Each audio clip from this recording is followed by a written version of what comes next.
Is Daily Blast Live. We're talking about what you're talking about. Real, honest, entertaining, live. DBL starts right now. 3, 2. Welcome to DBL. It is Monday, July 20th. I'm Tori here in green. Yes. Like bright green with Al, and Lindsay, of course, joins us from home. How are you, Lindsay? How you feeling? How was your weekend? Hey, happy Monday. You know, Colin and I went on a nice hike yesterday, so I'm feeling good. How long was the hike? How are you guys doing? I don't know. We just ended up walking, and I was so tired that I almost overslept this morning. So way too long. I'm going to try to budget those out a bit better.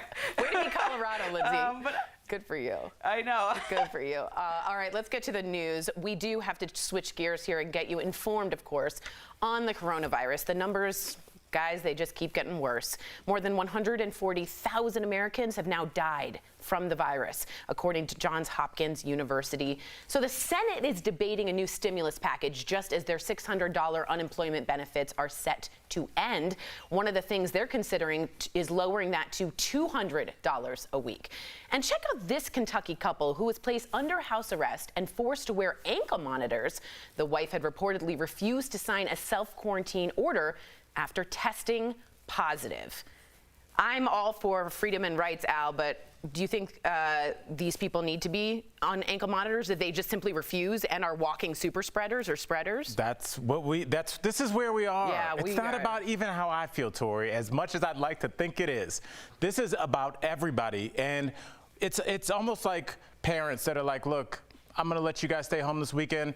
Me and your dad, we're going to go off. And we did that, and then we had 3 parties. Right. Friday, Saturday, and then one Sunday morning. Right. So we lost our privileges to kind of be self-autonomous. So now, here come the ankle monitors. Here come the fines. Things like that, because we can't do it. And if we don't get this under control, it will be uncontrollable. And I don't think people realize that. It's a public health issue. I mean, she's a walking spreader. Am I right, Lindsay? Do you agree with Al that we lost our privileges? Well, I was kind of reading her story, and it's almost like, well, why are they starting with her? You know, so many people have been told to self-quarantine this entire time, and now she has to follow these guidelines that are so strict. And she just said the reason that she didn't want to sign it is because she would have to let health officials know before she goes to the hospital if it got really severe. And in her case, if it did get severe, since she got tested willingly by herself, she said she would prefer to just go to the hospital immediately. It's like, you know, being pregnant and saying, oh, let me call somebody before I deliver the baby. You know, if it's an emergency, she just said she didn't want to wait and have to call and contact officials and follow these protocols. I don't know if I'm buying that, Linz. And also, the pregnancy doesn't hurt other people. If you're pregnant, you don't hurt other people. Right, and the health people would know if she's at the hospital. Right. So I don't think that's what that's in place for. If she decides to go to the grocery store or the bank or to the park. It's extreme on a for Sunday. Sure, it's extreme, but this is an extreme situation. Yeah, I just read 140,000 people died. I think we are in an extreme situation. All right, let's hear what you all have to say and let us know if you agree or disagree.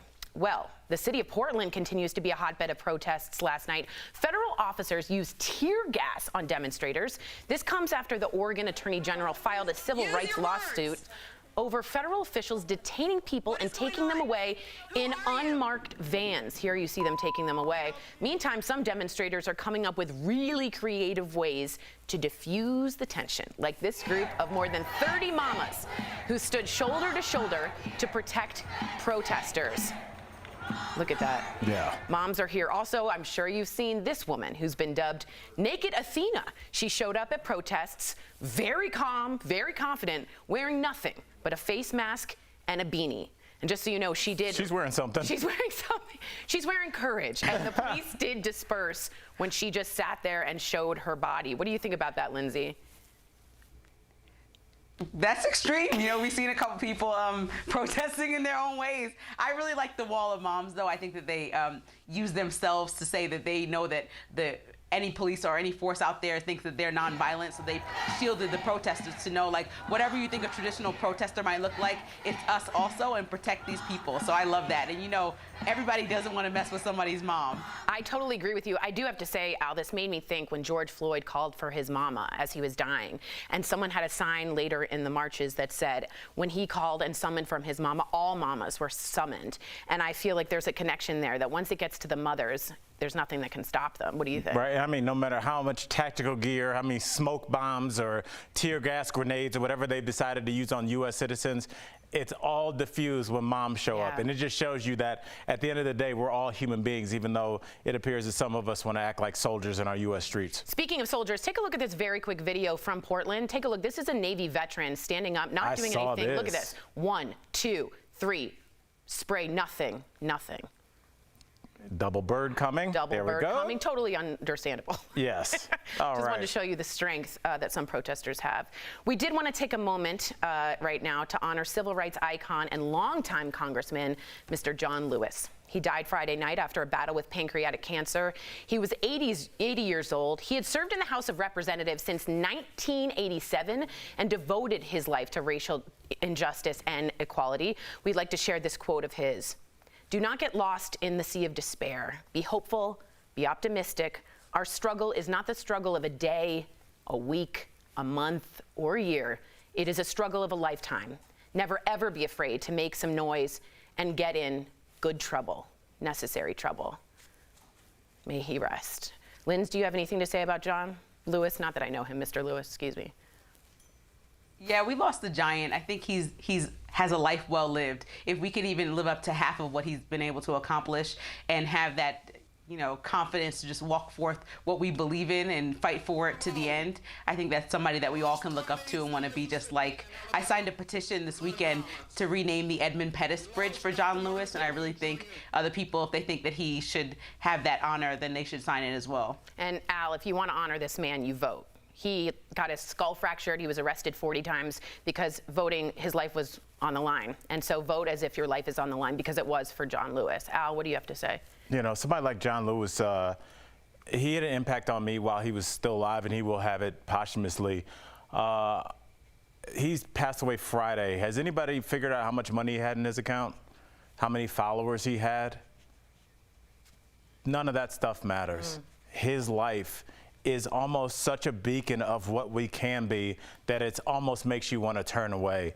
And what I've decided to do with the second half of my life, because I did all the partying, I did all of that, is try and make an impact. And to have a life that's that impactful, where people will look at you and remember you as only a force for good, is something that, you know, I'll never have, you know?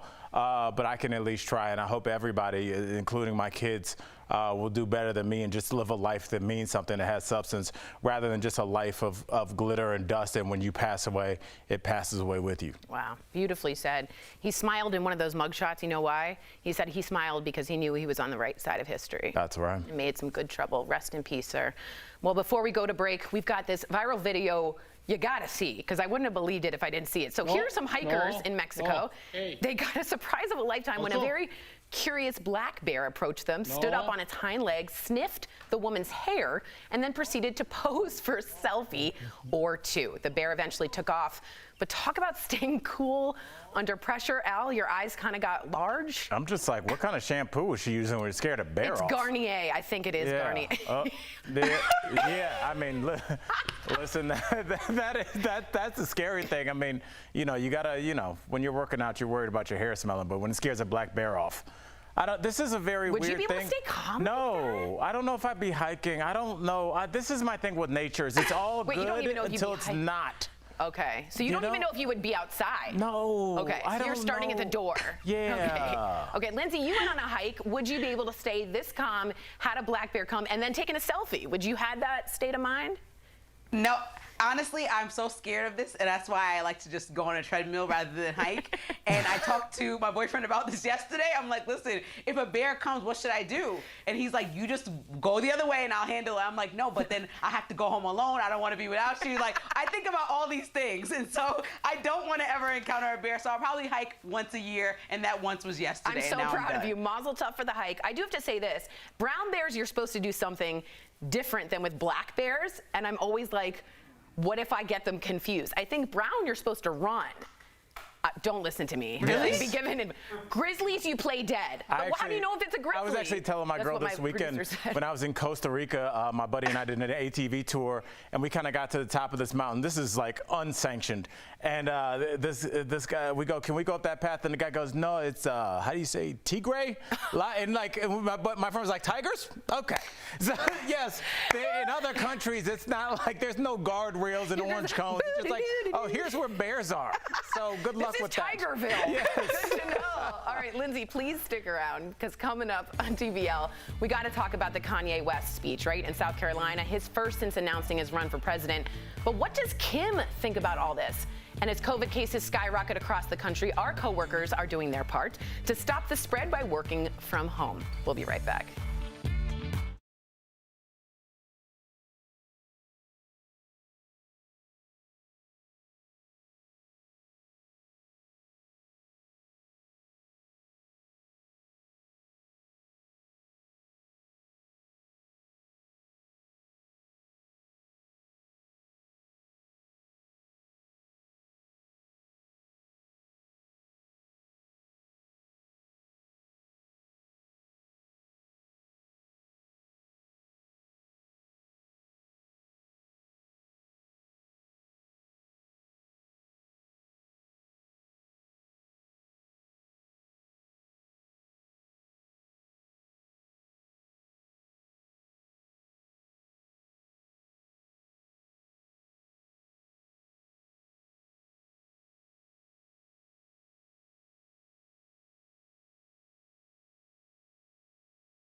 Welcome back to DBL. All right, let's talk Kanye. You all are already writing me in. Kanye West hit the campaign trail this weekend in his bid for the presidency. He held a rally in South Carolina where he made some pretty shocking allegations. So first, Kanye seems to claim that he and Kim Kardashian considered aborting their first child, North, and he got very emotional when he told the crowd about his father also wanting to abort him. Let's take a look at that spot. My mom saved my life. My dad wanted to abort me. My mom saved my life. There would have been no Kanye West because my dad was too busy.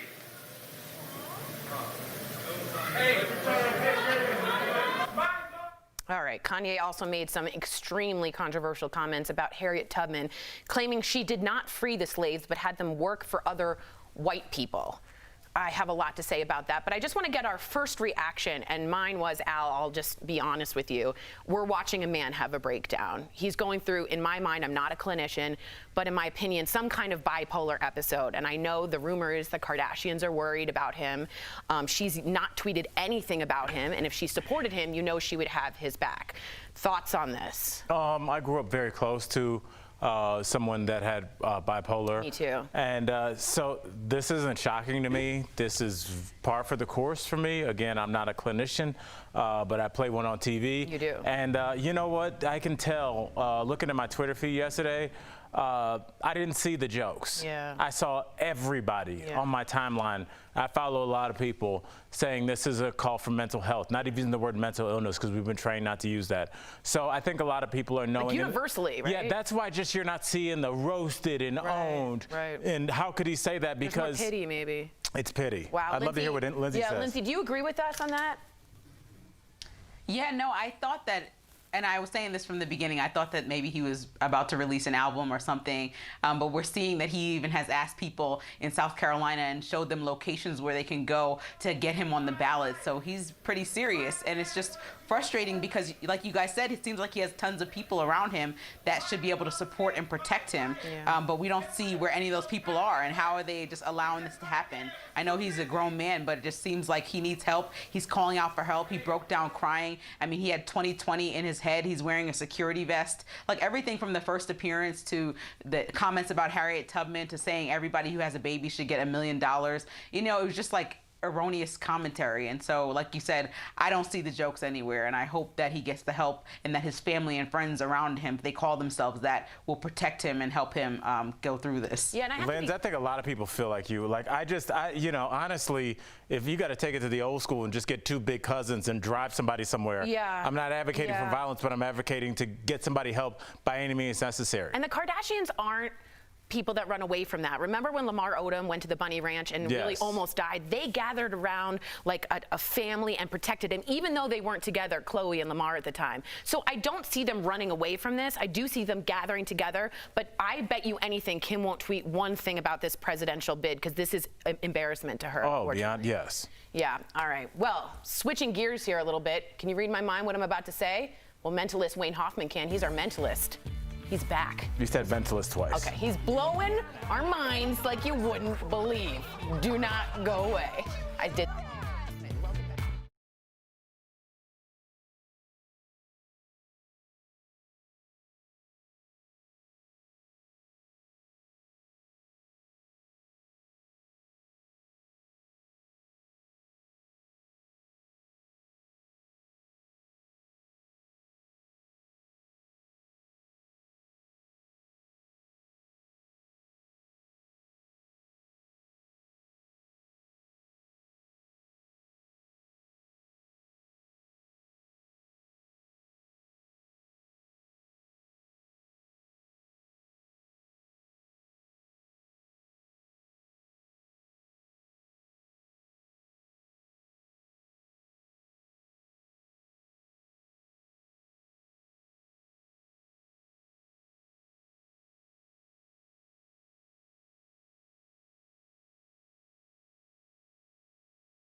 Welcome back to DBL. Wayne Hoffman is a renowned illusionist and mentalist, and he returned to DBL with a new set of tricks up his sleeve. Watch how he blew our minds earlier in today's DBL Spotlight.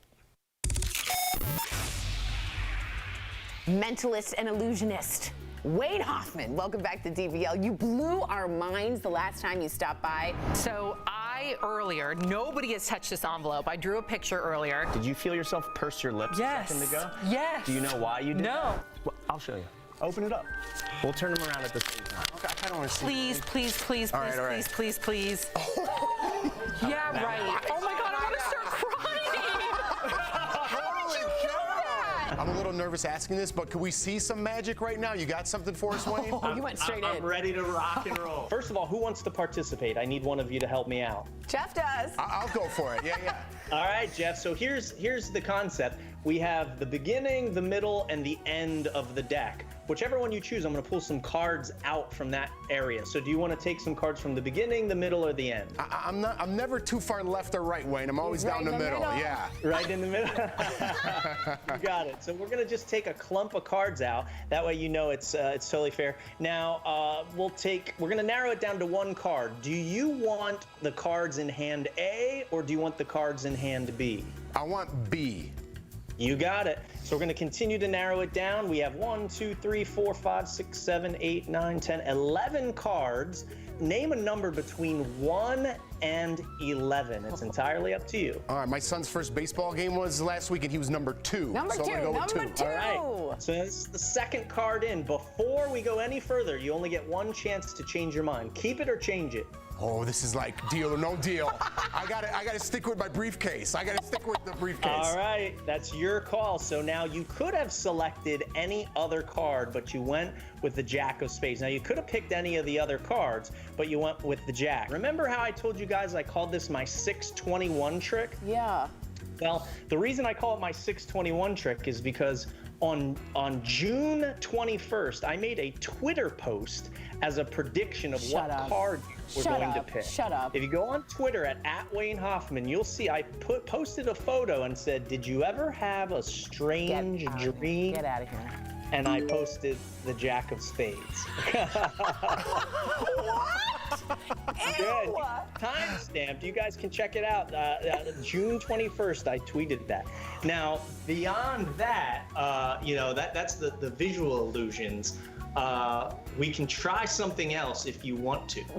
We also, just so you know, our producers checked, and it is correct and time stamped. What a great trick and what a great promotion, Wayne. Yeah, Double yeah. win. Double win. Totally. Yeah, but he totally. wants to take it a step further. All right, let's do it. You You want to do that? Let's do it. Let's Because I take it a step have something Okay. in my pocket right now, and I need one of you to volunteer. Who's in for this one? I'll go. Gotta do it, Tori. Good. I was hoping you would. So I have something in my pocket waiting for you, but before I do anything, I just have a quick question. If you were to go on a free vacation right now, anywhere in the world, tell us all where you would want to go. I really just want to go to Maui. So Maui is in Hawaii. Now I want you to imagine you're there, and I want you to tell us all what is your imaginary hotel room number in Maui. Make up any number you want and just say it out loud. I'm in suite 736. All right. Well, check this out. I had a feeling this was going to happen. You remember how I said I had something for you? Well, in my wallet, we're going to come up to the close-up camera so you can see this. In my wallet, I put two things for you. The first thing I kept in here was a little souvenir from a trip I took. And you can see this is my Hawaii Tri-Park annual pass from my trip where I went to Maui. Now, beyond that, check this out. Behind my driver's license, I have a little Post-it note stuck to the back. And I wrote two things on this Post-it note as a prediction of what I believed was going to happen with you guys. And you're not going to believe it until I show you. But I wrote Maui 7. No. No. Right? So, that's so weird. I'll find you. What? That's crazy, Wayne. How did... Okay. I'm telling you, it's weird for me too, and I'm the one doing it. Wayne, how do people get to see more illusions from you? Where do they go? If you want any more information on me and all about that, you can go to WayneHoffman.com. Wayne, it's always a pleasure, man. I love having Wayne Very on. uplifting. Wow. Thank so you guys good. for having me. It's always a pleasure. You guys are a riot. Thanks so much for stopping by, Wayne. We'll be right back.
Welcome back to DBL. We got a great comment from Marquita who says, I love nature, but I don't like dem bears. Dem bears. Now, our own Jeff Schroeder could see that as a shot against his personal football team, but I agree. Like, I'm scared of nature. Just leave me It's so alone. big when you see it. I know. You're barely making it out. Yes, we'll see you same time, same place tomorrow.